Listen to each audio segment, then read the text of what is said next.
The Plainsfield UFO sightings, as they are referred to by enthusiasts of Fortean phenomena, occurred during the summer of 1998. Perhaps unsurprisingly, took place in the farming community of Plainsfield, California. Plainsfield was, and still is, a very small settlement with perhaps a couple hundred residents at most, and an hour and a half drive to the nearest large town. This perhaps accounts for the unusual degree of obscurity that the sightings have enjoyed over the decades, though some of the more paranoid students of UFO folklore insist that information surrounding the incidents was purposefully suppressed by the federal government. The subsequent documents represent countless hours of research into the unusual happenings of that summer and should conceivably display a clear timeline of events. Newspaper clipping from the Thompson County Tribune, July 8, 1998. Earthquake leaves huge sinkhole in Plainsfield. This past week, the sleepy town of Plainsfield received quite a rude awakening courtesy of a series of hitherto unprecedented earthquakes. At approximately 4:30 p.m. on Sunday, July 5th, Plainsfield residents experienced a series of intense tremors lasting about 15 minutes. There was minor damage to some buildings and a handful of temporary power outages, but more striking was the surprise found by local farmer Theodore Albertson. "It was like nothing I've ever felt in all my years of living here," says Albertson, 57. "It was real odd. The ground kind of pulsed all rhythmically. You ever see one of those kids with a subwoofer, and they've got the volume cranked all the way up so you feel the bass in your bones? It was like that, but everywhere and without the sound. Just the feeling of shaking, pulsating like a heartbeat. Anyway, after all the rumbling was finished, I went out to the field to check to make sure none of the fences collapsed, only to find this massive hole. Must be over 100 feet across at least. I can't really get a good look at the bottom. It's like it's at an angle or something, so the shadows cover it up, but it looks deep." Theodore has expressed some interest in turning the hole into a tourist attraction, but some Plainsfield residents have expressed doubts as to its profitability. "I don't see what's so interesting about a great big hole in the ground," says Rebecca Carlton, 65. "Besides, just being near it makes me feel sick, and if I look down there for too long it makes my ears ring something awful. Lord knows why. If you asked me, he ought to get it filled up with cement." Statement of Jessica May, mailed to the California Unidentified Flying Object Society, July 10, 1998. "To whom it may concern, I was out stargazing in my backyard last night, and I experienced something most unusual. There's not too much light pollution around here, thanks to it being so remote, so you can really get a good look at the Milky Way. I was peering through my telescope when I noticed something odd. There was a star that shouldn't be there, just under the Big Dipper. Now of course I double-checked my star charts. These things don't just appear out of nowhere, but try as I might I couldn't find anything that corresponds to it. I was starting to get a bit excited. I mean, who gets a chance to find a whole new star? But before I could go put in a call to the nearest university, the damn thing moved. Now I don't want you thinking I'm just some nitwit farm girl who's never seen a plane before. I mean, the star was sitting completely still one moment, and then the next it was rushing around like some sort of whirligig. Couldn't have been a helicopter either. There wasn't any sound of whirring or anything like that. Anyway, I watched it bounce around the sky for a bit, hardly knowing what to think, until eventually it started coming towards me. Now I'd assumed this thing was real high up, since I couldn't hear anything at all, but it must have only been a couple thousand feet at the highest. As it got closer I saw more of a definite form to it, and I swear on my life it was saucer-shaped. Now I didn't really get a good look at the thing. I was so panicked I bolted back inside, leaving my telescope behind in my rush. There was a bright light like a searchlight, and then it passed over the house. I remember it was headed over in the direction of the Albertson place. When I finally calmed myself down and went back outside to get my telescope, the thing was gone. I felt nauseated, and I remember dry heaving a bit, but I can't tell if that wasn't just from the stress of the whole ordeal. In any event, I figured you UFO folks would be interested. Newspaper clipping from the Thompson County Tribune, July 15, 1998.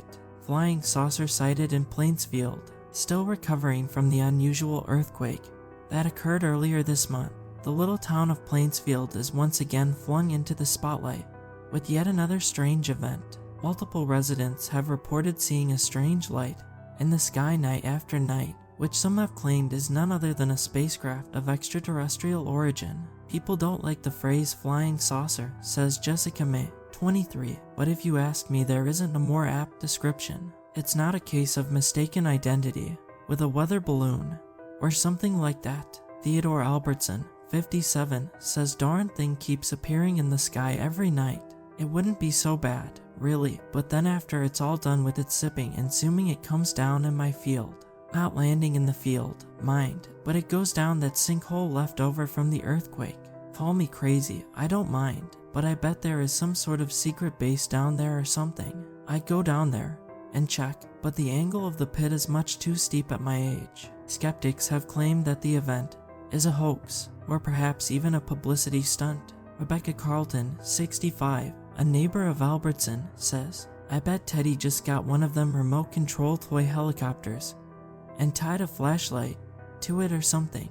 Easier to drum up visitors for his weird pit if he makes people think there's a spaceship down there. Letter written by Alexandra Valdez to her sister, Felicia Valdez, July 23, 1998. Dear Felicia, I'm writing you today because of some very unusual news. Do you recall that old plot of land with the barn on it that I've been trying to sell for the past couple years? Well, I finally secured a buyer, paid in cash too. The whole thing only took a week or so to get squared away. Now that in of itself is a bit strange, but the really weird part about all this is who bought it. The gentleman who toured the property said his name was Jupiter 7 and that he represented the Church of Intergalactic Brotherhood.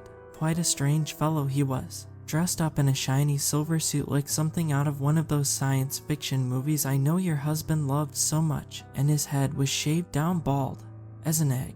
He had a funny little goatee too, at the very end of his chin. Now of course I got to asking him about his silly name, and what on earth the Church of Intergalactic Brotherhood could be, and bless his heart he was just as polite as could be, but goodness gracious, was the answer he gave strange. He started talking all this nonsense about how aliens from outer space have been visiting Earth for millions of years, and that all of our religions are just misinterpretations of their visitations. He said that he himself was a reincarnation of one of those aliens, and that's why he changed his name. Now you know me, Felicia, I'm not one to go judging folks for their faith or lack thereof, but I'll be honest with you, it took a lot of effort to keep from laughing. I managed to keep my sense of decorum for politeness' sake, but wow. Anyway, I asked him what he and his so-called church wanted with my barn, and he said that our little town of Plainsfield was in the middle of a visitation from beings from another world. Now I bet you've already heard about how recently some of my more impressionable neighbors have claimed to see some strange lights up in the sky recently, but I never would have guessed that it would lead to our very own UFO cult. Anyway, the amount this Jupiter character was offering was so generous that I just had to accept, regardless of his attire and beliefs. I signed away the deed later that week, and that was that. Since then I've seen a few of those CIB fellows gathered at the barn with a bunch of RVs, camper vans, and tents set up over there. The folks there seem polite enough, hippie types mostly. They don't really say much when I see them at the general store or out around town. There's only about 24 of them, or so, Mr. 7 included. Anyway, you ought to stop by sometime. With the money I got from the sale, I've been able to fix up the house a little bit and get a few nice things. I even bought a brand new television and switched over from cable to satellite. There are so many new channels, I don't even know how to keep up. I keep getting interference, something awful though, but only at night. Must be some quirk with the damn thing. With love, Alexandra. Complaint letter sent by Alexandra Valdez to a certain television provider, July 24, 1998. To whom it may concern, I recently switched over to Redacted as my television provider, and at first I was thrilled at the wide selection of channels and high picture quality, but I've been having a lot of difficulties at night specifically. Oftentimes I'll be sitting there watching one channel when suddenly it will change to a different one without me doing a thing. Sometimes the whole screen will just become a mess of static with this positively awful shrieking sound. It's gotten to the point that I just have given up watching TV at night.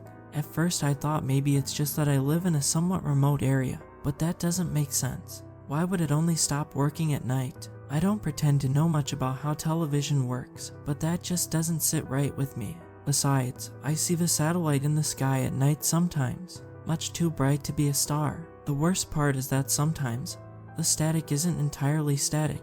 There are these blurry half images of what I can only assume are distorted faces, and these weird garbled words in some foreign language. I must be partially picking up some other broadcast. One more thing, sometimes the TV set will turn on by itself in the middle of the night, and when it does I always get that weird half broadcast with the faces and the babbling. Please send someone around to fix this issue as soon as possible, otherwise I want a full refund. Sincerely, Alexandra Valdez. Diary entry of Brandon Adams, July 25, 1998.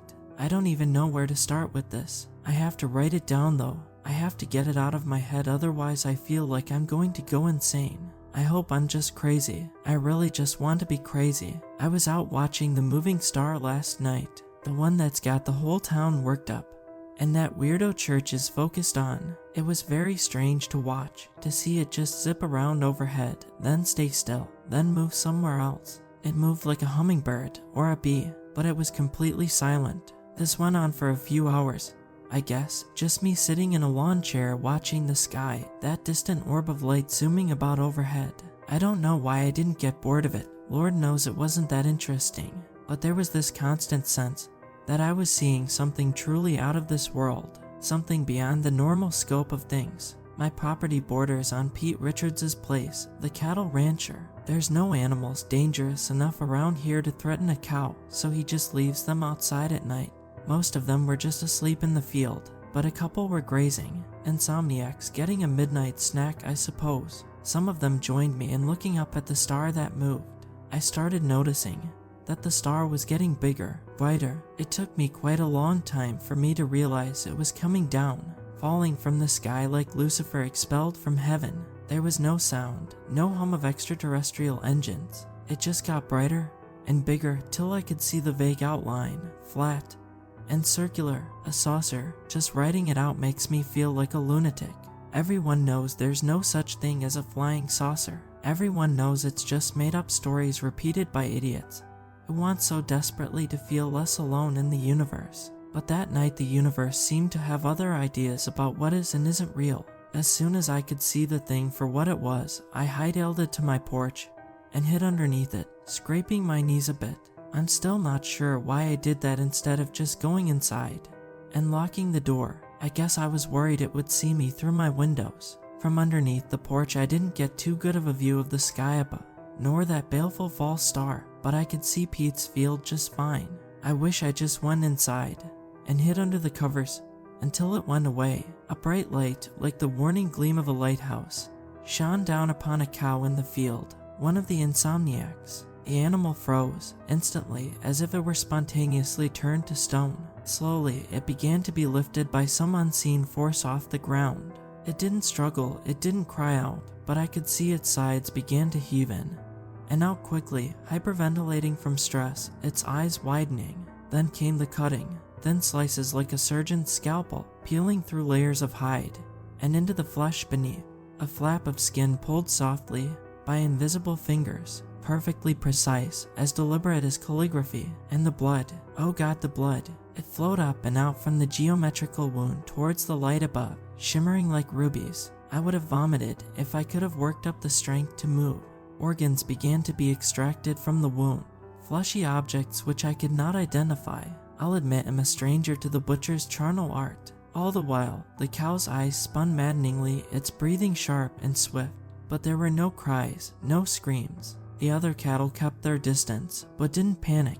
They seemed more confused than frightened, the total alienness of the present danger not clear to their animal brains. Eventually, the levitating cow's breathing and eye movement ceased, and I knew it was finally quite dead. I watched as a handful of organs and an enormous cloud of crimson ichor were sucked up above my sight, until finally, as abruptly as the light appeared, it vanished.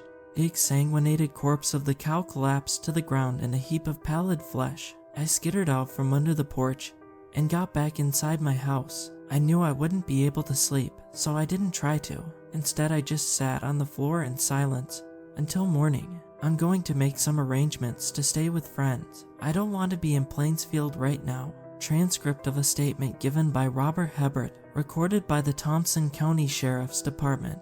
July 30th, 1998. Hebert, I've already told you all this. What do you mean I have to go through it again? Deputy, just one more time if you please, Mr. Hebert, just so we can get it all on tape.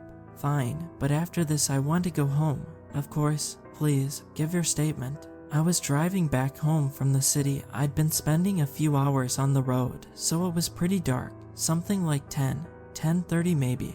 We got your call at 10:23. Please, continue. Anyway, I'm getting a little tired since I've been driving for so long. Nearly dozing off if I'm being completely honest here. Must have closed my eyes for a second because all of a sudden there was this pile in the center of the road. God, I don't want to think about it. Please continue. We just need it on tape. Then you can go home. Alright, just give me a second. Take your time. I didn't really know what I was looking at first. I was pretty out of it, you know. But I get out of the car to try and get a better idea of what I was seeing, and it was a mound of bodies, about a dozen of them, human ones, all broken, and bent like a pile of puppets with their strings cut. Did you recognize any of them? Not by name, but they were all those cult folks, the Church of Intergalactic Brotherhood, or whatever it's called. It took me a while before I realized one of them was still breathing. A girl, maybe 17,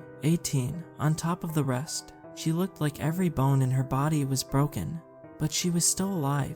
Anyway, you know the rest. I called you guys. She was taken over to the hospital, and now we're here. Can I go home now? Give me a moment to talk with the sheriff, but after that you're free to go. Thank you for your time, Mr. Hebert. Newspaper clipping from the Thompson County Tribune, July 31st, 1998. UFO cult mass suicide leaves 13 dead, 1 injured. Last night, the Thompson County Sheriff's Department identified the bodies of 13 members of the religious movement known as the Church of Intergalactic Brotherhood, an organization that some have characterized as a cult. Authorities have not revealed the cause of death, but are tentatively labeling the event a mass suicide. The bodies were discovered on a stretch of highway just outside of Plainsfield, apparently in the middle of the road. There is reportedly one survivor of the event, who authorities have identified as Alice Brown, though according to Plainsfield residents, Brown currently goes by the name Venus 5.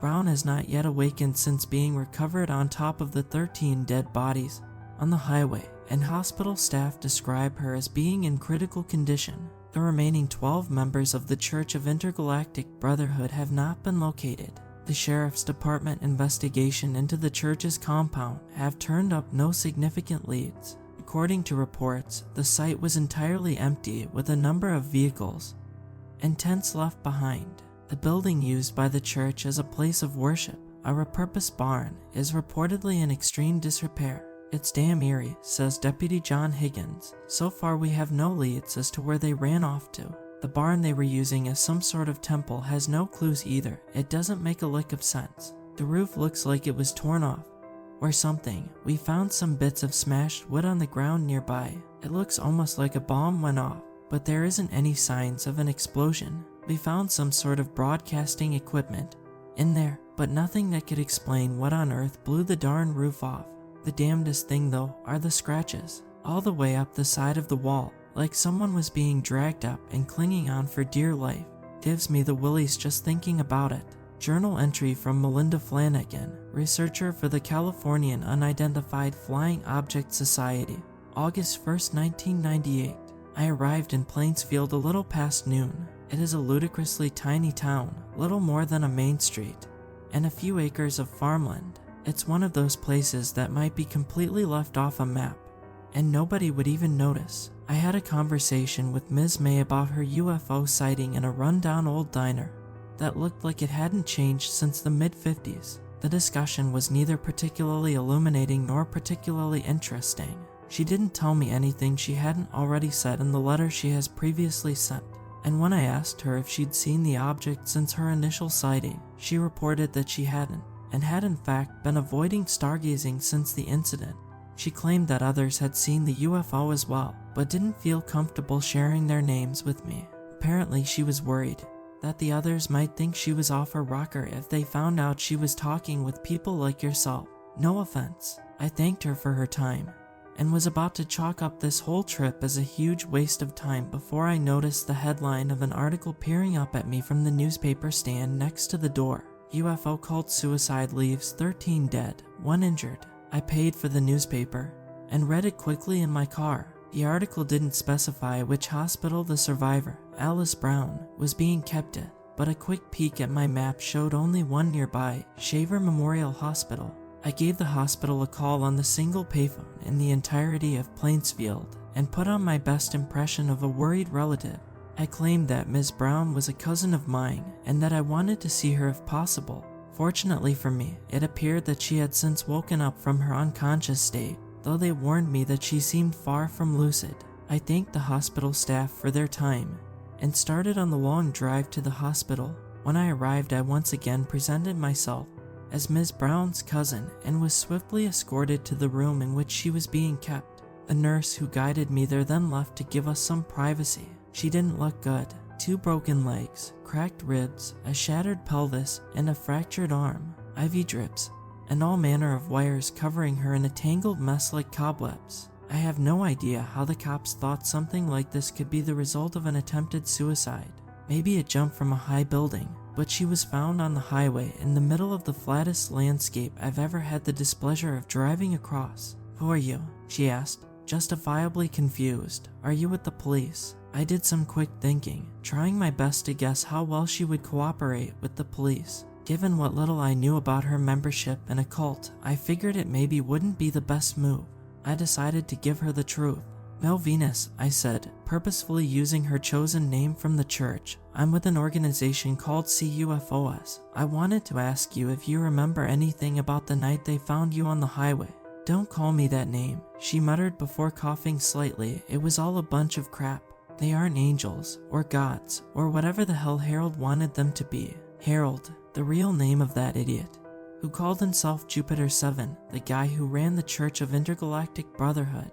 He's probably dead now though. "What happened?" She looked at me for a moment, sizing me up. "You wouldn't believe me," she finally said after a few moments. "Try me. I can guarantee I've heard stranger things." I quietly turned on the tape recorder in my purse, which she didn't seem to notice. With a sigh, she began to tell her story, which I have transcribed below in full. Statement of Alice Brown, abductee. "I joined the Church of Intergalactic Brotherhood because I was lost. I just got out of a bad relationship and didn't really have anywhere to go. I suppose I was going a little crazy, I guess. This guy, Harold, though he preferred to be called Jupiter 7, promised a life of happiness and peace and help with giving me a place to stay and food to eat. I guess Harold was independently wealthy or something, some trust fund kid. He had the money to rent or buy property in places where weird stuff happened.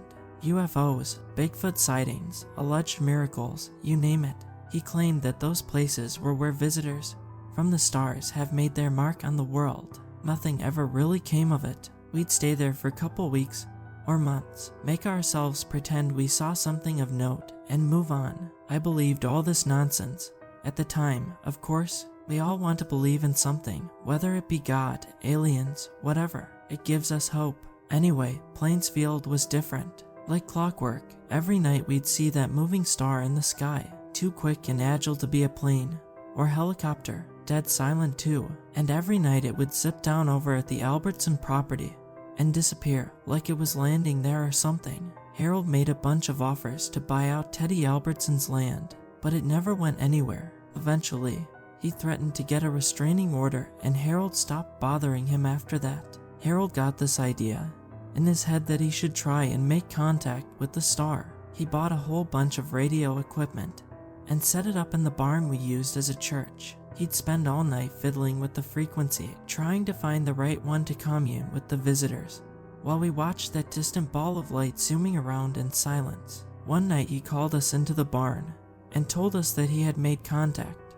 They were all excited, of course, and believed him. You've got to understand, he convinced all of us that we had some sort of alien soul inside of us, that those things that piloted the UFOs were our kin in some way. To us, this was a big deal, like coming home to your family after years of being away. Harold started turning on the radio equipment and began to speak into a microphone, giving some speech about universal friendship We waited in the pews patiently while he gave his sermon. Then we felt the rumbling. The ground felt like it was heaving beneath us, and a bright white light started to shine through the gaps in the wooden roof. There was a ringing in my ears, and my hair started to stand on end, like someone was rubbing a balloon against it. Then the roof just got clear ripped off, and we saw it, a flying saucer, just like they show in the movies. Gleaming chrome, bright lights, the whole deal. We started to float up into the air, and I don't know exactly what I was expecting to feel, but it wasn't pain. It hurt as we started getting pulled up into the air. It felt like someone had stuck a meat hook in our guts and started tugging. Most of us started crying out. I even saw someone trying to claw his way back to the ground, though he only succeeded in leaving scratches from his fingernails against the barn wall. There was no escaping it. It was stronger than us. Before we knew it, we were inside. It was as dark on the inside as it was bright on the outside. We were in a circular room with metallic walls and no visible doors or windows. Harold tried to calm us down, telling us that we were going to be taken to some sort of utopia and that we should all be grateful. After a few minutes, we all stopped hyperventilating from fear and managed to calm down a bit. It was then that a panel of the wall receded and slid to the side like some sort of door, but I could have sworn there were no seams. When I last looked, out of that door came a being. Based on what Harold had told us about the beings which visited this planet, I was expecting a tall, beautiful creature shining with radiant light. This was quite the opposite. The room was far too dark to get a good look at it, but it seemed stunted, shriveled even. It stood at about the height of a child and was wearing some sort of grayish uniform. Its bald, nearly featureless head seemed too large for its body. The main thing that I noticed were its eyes, dark, soulless, and unblinking. It waved a thin, stick-like arm in a signal to something behind it, and that same agonizing tugging sensation from before forced us against the wall. We were held in place, completely immobilized, and unable even to speak. It walked up to each of us, pulling some sort of device off of its hip, and pointed it at our heads one by one. When it reached me, I felt an intense burning pain in my skull, like someone was branding my brain. I wanted to cry out, to scream, but I couldn't. It eventually passed me over, and moved on to the rest. When it was finally finished, it jabbered something in some language I didn't recognize, and pointed to 12 of us, including Harold. The ones who it pointed at seemed to be released from their paralysis, slumping to their knees. The thing pointed to the doorway, where it came from, and barked an order of some sort. The ones who were set free from their paralysis began filing out through the doorway in mostly silence, though I think I heard one or two of them swallowing back tears. Finally, that short thing in the uniform exited the room through the same doorway, and the wall sealed up behind it. The remaining 14 of us were released from our paralysis, and a few of us began to sob. We didn't know what was going on. Then the floor began to open up. It was like a camera aperture, but slower. We heard metal scrape on metal as we saw a hole in the center of the room expand, revealing the landscape far below. We all clung to the rapidly diminishing edge, screaming to be saved, until finally, there was nothing left to cling to. I remember falling, watching the saucer speed away in the distance, rapidly descending towards the Albertson farm. I recall wondering to myself, as I fell, time seeming to slow to a crawl, if they're supposed to be from outer space, why do they keep on flying down to that sinkhole? That's all I remember before I woke up here. Journal entry from Melinda Flanagan, researcher for the Californian Unidentified Flying Object Society, August 2, 1998. After my exciting conversation with Ms. Brown yesterday, I had to retire to a nearby hotel. The nurses insisted she needed her rest. If what she told me was true, she certainly did. The next day, however, I came across an unusual sight. As I pulled into the hospital parking lot, Ms. Brown was in a stretcher, evidently either sedated or comatose, and being carried into the back of an unmarked black van by two men in suits. I got out of the car quickly and approached the men, asking what they were doing with my cousin. The taller of the two men, bald with a well-kept goatee, turned mechanically towards me and smiled blandly, though I could tell there was no mirth behind the black sunglasses that obscured his eyes. "She is very sick, sir or ma'am. We are taking her to a special facility. She will receive excellent care. Do not be afraid." Those were his exact words. He spoke them with all the warmth and sincerity of a meat grinder. I was dumbfounded as he and his companion finished loading Ms. Brown into the back of the van. I could have sworn there seemed to be something wrong with the top of the man's head. It looked like a very thin white line around the circumference, but it was far too faint to tell for sure. I tried to protest as they shut the doors to the back of the van and clambered into the front seats, but they acted like I wasn't even there. They drove off, and I was left alone in the parking lot with a pit at the bottom of my stomach. I'm heading back home tonight, and I hope to God I never have to come back here. Something about those men makes the hair on the back of my neck stand on end just thinking about them. I have a feeling that Alice Brown is gone for good. After the disappearance of Alice Brown, there have been no more UFO sightings in Plainsfield. The sinkhole in Theodore Albertson's field collapsed, seemingly of its own accord, on August 4, 1998. The location of the missing 12 members of the Church of Intergalactic Brotherhood remains unknown. Certain elements of the incident, such as the unusual earthquake, appearance of the entity encountered by Ms. Brown, and the bizarre behavior of the man encountered by Ms. Flanagan, correspond closely with the Stevensville incidents of 1987, but the significance of these similarities is unknown.